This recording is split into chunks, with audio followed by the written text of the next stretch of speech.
Lo, taas sagod niya ani niya nga unsa ni Lolo kanang gulay na siya o prutas? Ay, kaniday, kuha na siya.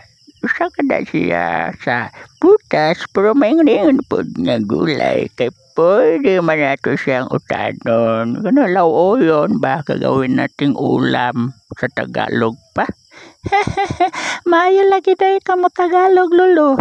Ay, ako pa po. Natural kay naka-eskwela man ko. Para nimo ba karon o di ba nang kamot kag eskwela sa kinder. Maayo na kayo ka.